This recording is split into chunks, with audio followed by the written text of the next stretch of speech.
The Price of Fear. Brought to you by Vincent Price.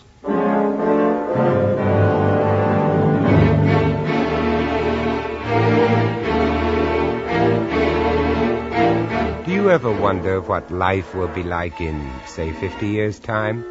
I know I do, especially when I find myself becoming annoyed at some piece of modern tomfoolery. You know the sort of thing, loud, mindless music being played unnecessarily in stores and restaurants. Checks long overdue because somebody's latest computer has made a mistake. This never seems to happen with bills, I notice. Well, I suppose we all have little likes and dislikes connected with various aspects of modern living, but most of us forget them after a brief flash of annoyance. That is, until the next time. The point I'm making is that we don't dwell upon them continually and become obsessed by them, for that way lies madness. Take, for example, my story this week, which I've called The Ninth Removal. It concerns the case of Amelia Sidgwick. These modern young girls, their clothes are an outrage. Short skirts, low-cut blouses, lipstick, disgusting. My first, and thank goodness, my only encounter with Miss Sidgwick occurred when I called to see an old friend of mine, Peter Jarvis, in connection with some research I was doing for a film script I hoped to write. Peter was the head of a psychiatric clinic, and as I needed some background material on psychiatry, I had arranged to call on him one day at his office. I had expected a cold, cheerless, institutional building, but when I arrived, I was pleasantly surprised to find that the clinic was more like a well-appointed country house. I was greeted by a pretty receptionist, told to make myself comfortable, and that my friend Peter Jarvis would be available in a few minutes. Accordingly, I settled back in an armchair and picked up a magazine. Suddenly, I became aware of someone hovering over me. Good afternoon. Are you being attended to? Yes, I am, thank you. I'm waiting to see Dr. Jarvis. Oh, that's all right then. She was a tall, thin, scrawny woman of about 55 or so, dressed in a severely cut suit of dark gray material.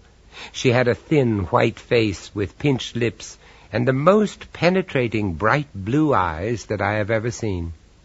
Perhaps we would never have exchanged another word, but at that moment I happened to turn over the page of my magazine, and in doing so revealed a full-page advertisement, which showed a pretty, if overdeveloped young lady wearing an incredibly low-cut dress. Disgusting. I beg your pardon? That girl. Completely shameless. Just look at her. I must confess that's just what I was doing, looking at her. Now, you know, there are some people who have the happy knack of getting rid of bores and other awkward customers easily. Well, I don't. Perhaps I just don't like hurting people's feelings. You remember the rhyme of the ancient mariner where the old sailor stoppeth one of three in order to tell him his long and complicated tale?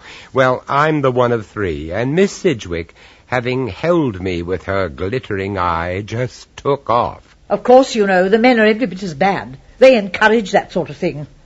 Why, only the other day, I was travelling home in the underground when... God, how I hate the underground, crushed together in this awful atmosphere. I sometimes think that hell isn't a matter of fire and brimstone at all, but simply travelling forever on the underground, surrounded by awful people. Those men sitting there so smug and oily-looking, not one of them would dream of offering me his seat. Pigs, sitting there reading their newspapers, and what newspapers, full of salacious muck. Headline there.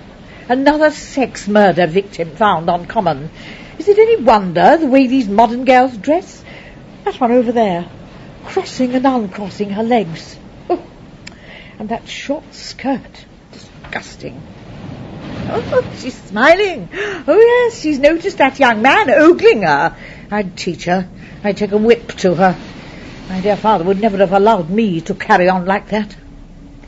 Dear father. The devil's army is all around us, my child. Never forget it. You must fight it. Fight it with all your might. Never cease to fight for God. I have fought, Father. Oh, how I've fought for your stern God.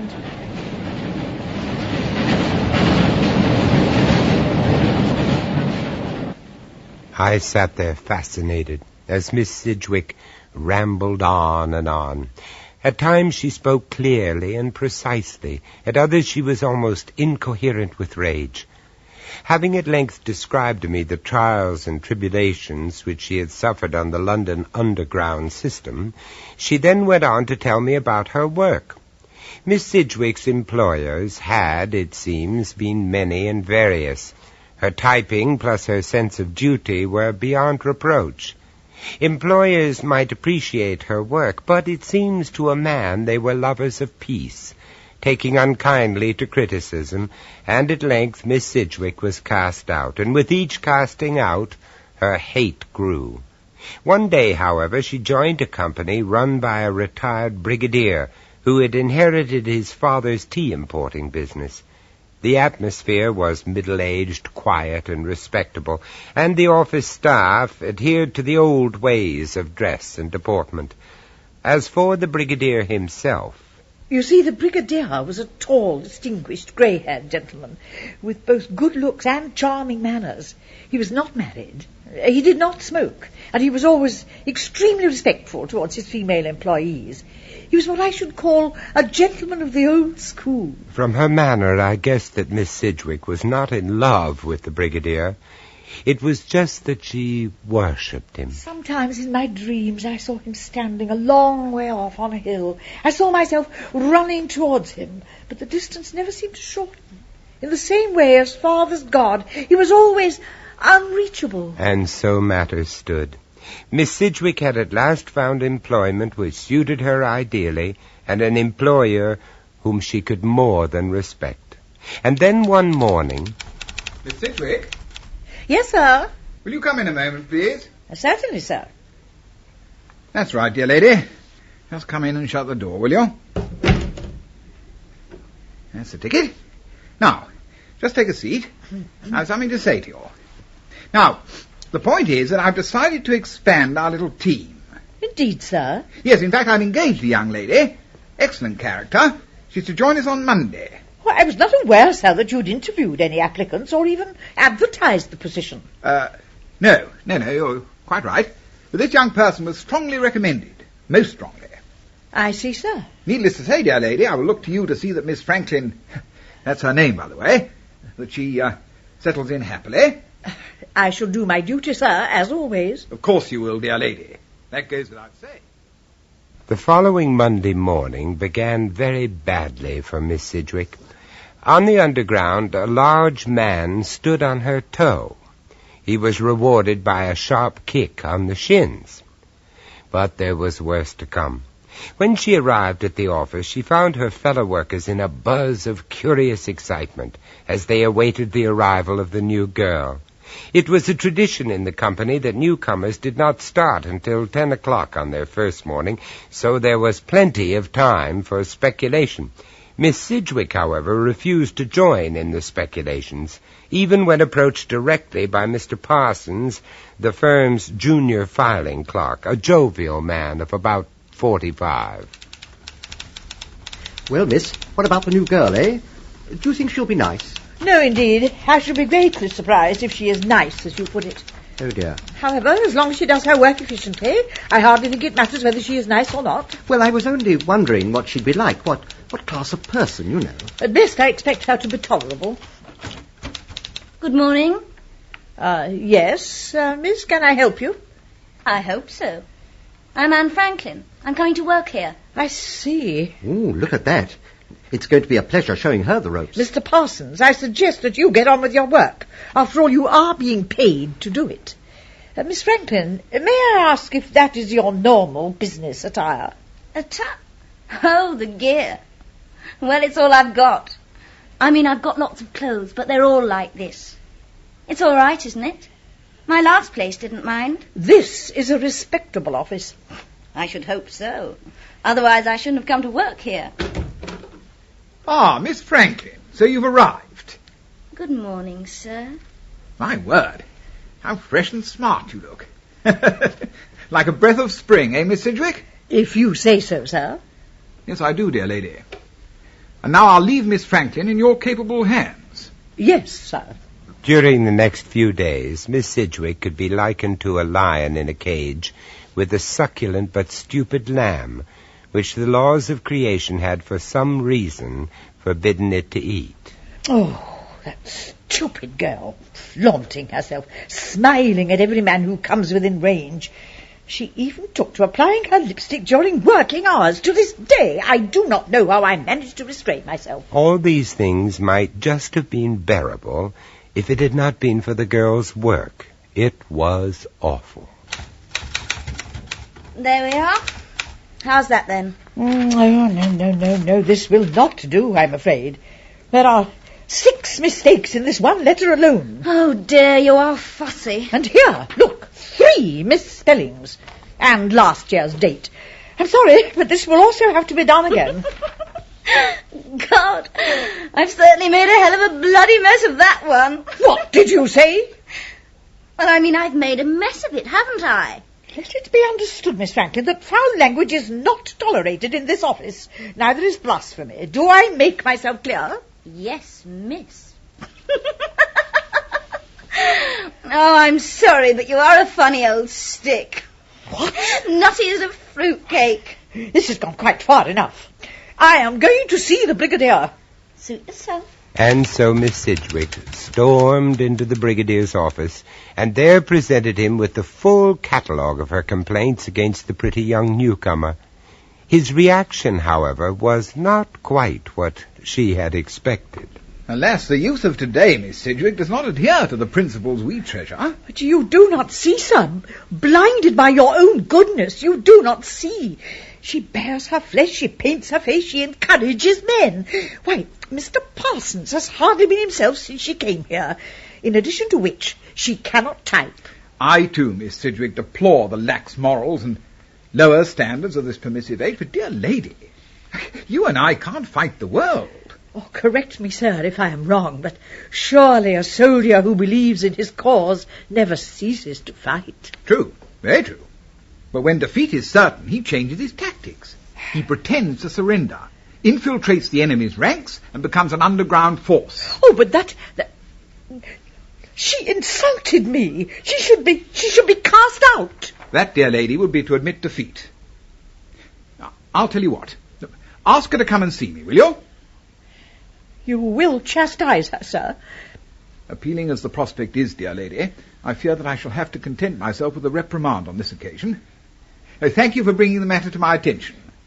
Thank you, sir. And Miss Sidgwick? Yes, sir. You are my strong right arm.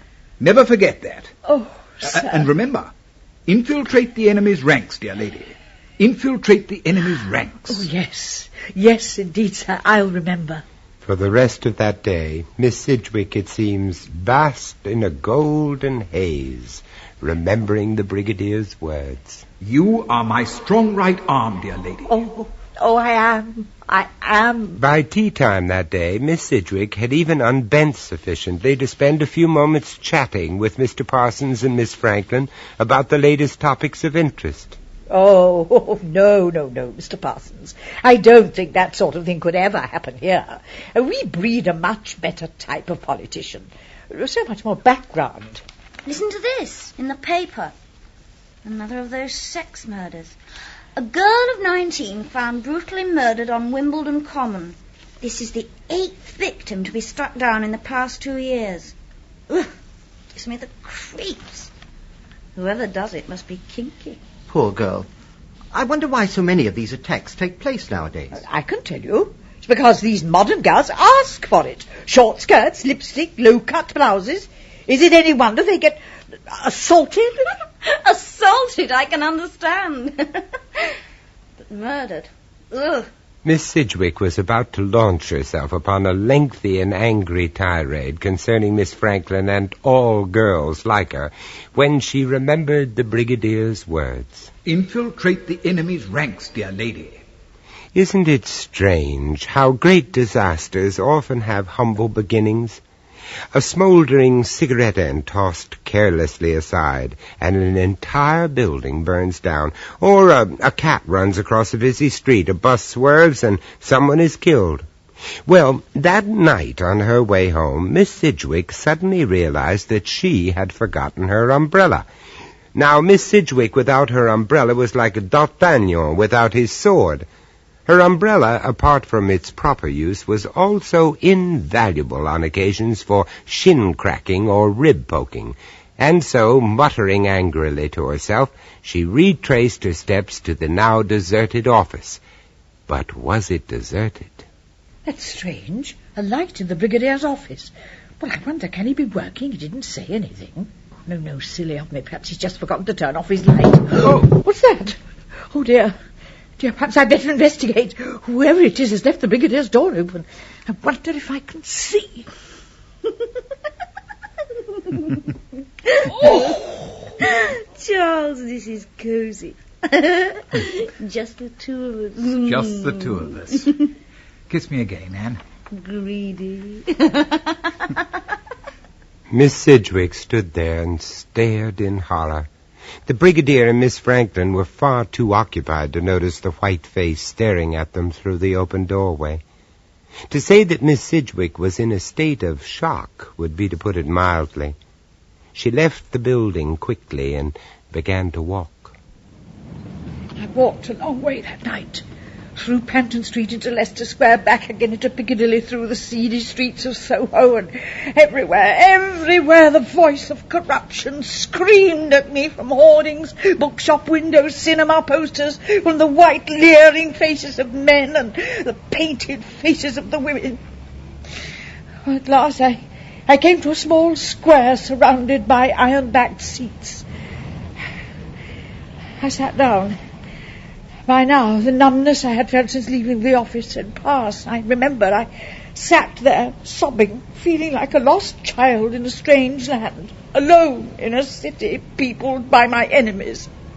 And I thought of my father. The devil's army! Fight it, my child, fight it! And of the Brigadier as he used to be. Infiltrate the enemy's ranks, dear lady. I heard the laughter of the men and the women, the noise of the traffic passing by. I cried out, why am I forsaken? Then an awful thought came to me.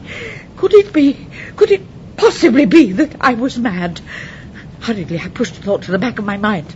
Then I imagined I saw rows and rows and rows of faces, laughing, leering, grinning faces. And I wanted to smash them!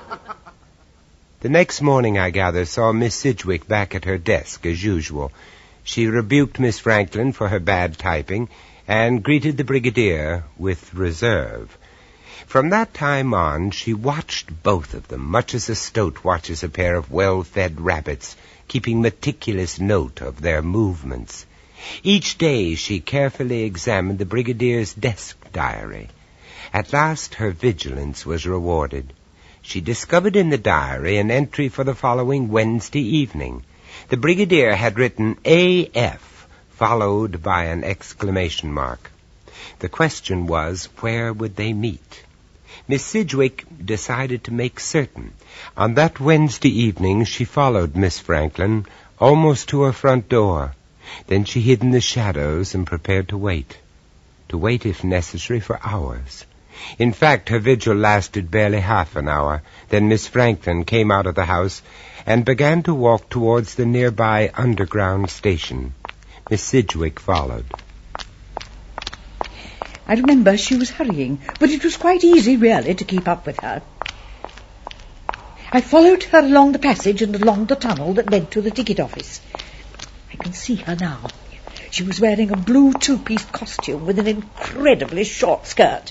She wore high-heeled shoes and she carried a white handbag, which she swung as she walked along. When she reached the platform, she almost stood at the edge, doing a little impatient jigging dance as she waited for the train to arrive. The platform was fairly crowded, and I was able to get so close to her that I could smell the cheap perfume she'd obviously drenched herself with. As we waited for the train to arrive, the platform became more and more crowded. I moved closer to her. I began to feel strange, warm excitement. Then, as the train drew nearer and nearer, I leaned forward. "You little slut! You have corrupted God!" At the same time, I pushed her hard.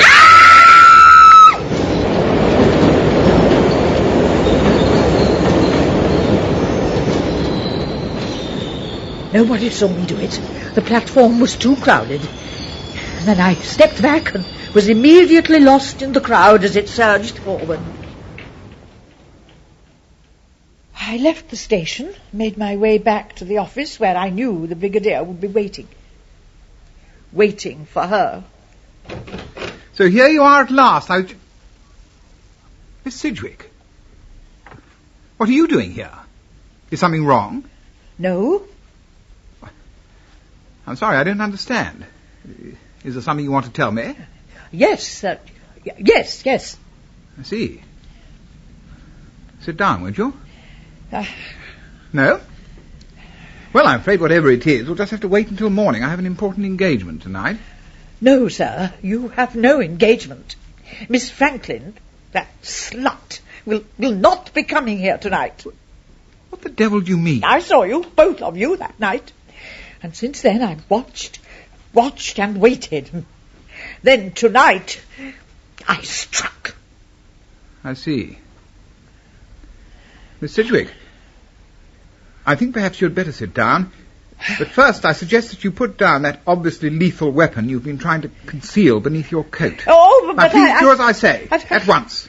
I'm not accustomed to having my orders disobeyed. Thank you. A dangerous-looking knife, dear lady. Where did you get it? I bought it at the ironmonger's. Nobody knows I've got it. Nobody saw me. I take it that you did not use it on poor Miss Franklin. No. I pushed her under a train. Ah. Did anybody see you? No. Well, that is, I don't think so. It will look like an accident. Well, I suppose we must be thankful for that. Miss Sidgwick, I'm very displeased with you. Did I not say to you in this very office not so long ago that you were to infiltrate the enemy's ranks, act as they do? Yes, sir, but I'm not interested in your excuses. I only want to know why you took it upon yourself to make what I can only describe as managerial decisions. I am the general in this army, Miss Sidgwick, and I alone make the decisions. I decide who is to be removed. Do I make myself clear? I'm so sorry. I don't understand. Being sorry would not have been much comfort if you had brought disaster on my entire campaign by your thoughtless and ill-conceived actions, dear lady. I had great plans for you. Great plans. In time, I might well have allowed you to work in the field with me. Oh. But now, how can I ever trust you again? Oh, please trust me. Oh, please. It's been a glorious campaign so far. 8 of them I've removed, the last one on Wimbledon Common. And the fame of my work has been proclaimed throughout the country. Front page stuff, too. They came to me, flaunting their bodies, young, eager. For a while, I became as they were. Then I struck. I took them to lonely places. And then... And you, Miss Sidgwick, have interfered. You have destroyed the 9th removal. Oh, I'm so very sorry. You see, I didn't know. Please forgive me. Oh, please. I do forgive you, dear lady. For I see now that you only acted with the very best intentions. Oh. Yes, I forgive you. We have a great task before us, you and I. For you see, dear lady, there are so very many more to be removed. I sat there in that comfortable, warm waiting room, listening to Miss Sidgwick pouring out her dreadful, monstrous, unbelievable story. I sat there stunned, not daring to look her in the face. Then, suddenly, I was roused from my daze by the arrival of my friend, Dr. Jarvis. Hello, Vincent. Oh, hello, Peter. So sorry to have kept you all this time. I got held up on a difficult case. Hello, Miss Sidgwick. You here? Yes, sir. I'm just going. I only looked in to see that everything was as it should be. Well, Goodbye. It's been so nice to have someone to talk to. Well, yes, goodbye. Bye-bye, dear lady. Peter, that woman, is she safe? I mean... Miss Sidgwick? Yes. Yes.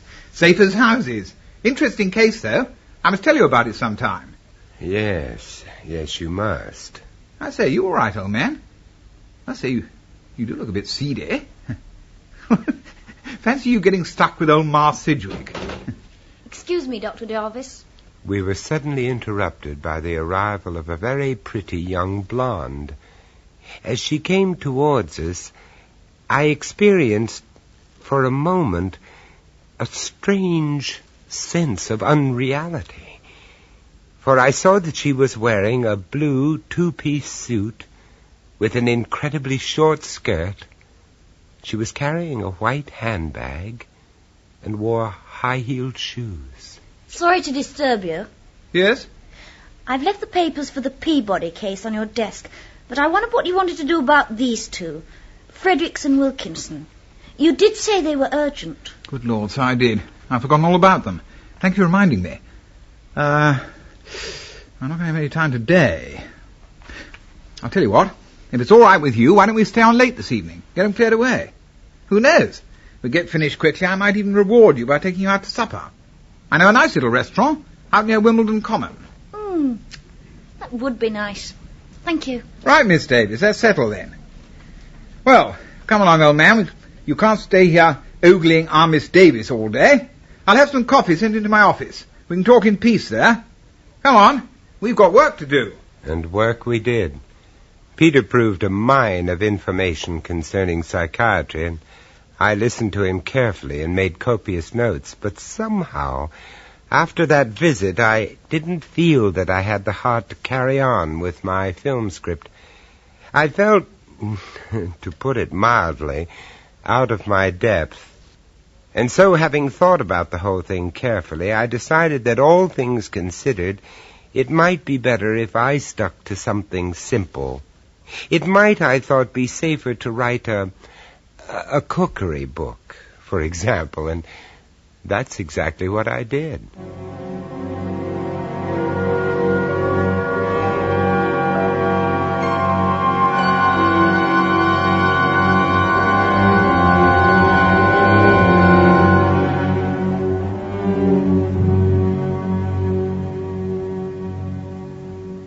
That was Vincent Price, bringing you The Price of Fear. Also starring in The Ninth Removal were Frida Jackson and Richard Pearson, with Claire Sutcliffe, Michael Siegel, and Alan Rowe. The Ninth Removal was first recounted by R. Chetwynd Hayes, dramatized by Barry Campbell, and produced by John Dyers.